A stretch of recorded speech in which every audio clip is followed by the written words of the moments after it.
Mini bolt cutters are going to give you a jagged pinch cut that's pretty ugly. You'll go through them pretty quick, but it's going to require a lot of force, and with the thicker gauges, I've actually broken 3 of these things just for, you know, say 1,000 feet of wire. Diagonal cutters just don't have the power to cut through this stuff, but there is something else that you can do with them.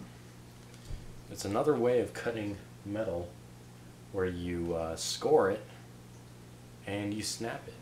All you need to do is make just the tiniest little mark. You don't even have to press very hard on your pliers, and you just make that mark where you would normally do a cut, and then you place your diagonal blade in between the first 2 rings on the bottom, and the one blade you'll want to rest that right on the ring where you just made that score, and you'll want to get some that, you know, can really open up, and then you'll just push them closed, and that ring will start to twist around and it'll snap off.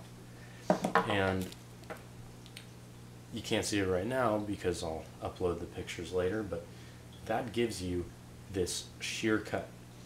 You'll get a tiny little mark on the top, you'll get a tiny little mark on the bottom, but it's shear cut. Your rings are still perfectly circular, which is great. I think that a saw cut loses material in the process, so you need to kind of adjust your rings afterwards. But this one, you just close right up, and it's a shear cut, and it's super nice.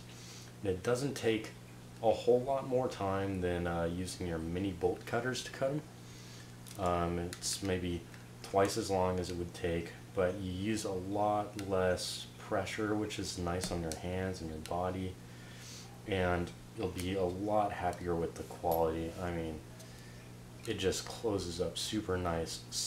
So I'm gonna put some pictures in the description, and you can take a look at them and check out the quality. All you really need is these diagonal pliers. You can also make the score with the mini bolt cutters. Again, you don't have to go that deep. It really just has to be enough to make a mark in it, and once you do that, it'll just snap off if you have the leverage right. You can also take it from the sides where you're squishing it down and it's coming up in the middle of the plier, but then the bottom ring sometimes gets a little bit warped. So having that blade right on the ring that you scored, that's the best way to do it, because it'll keep the bottom ring from warping while you break the top one off. You will get a tiny little scratch here and there on your ring, but for the most part, it's not that noticeable.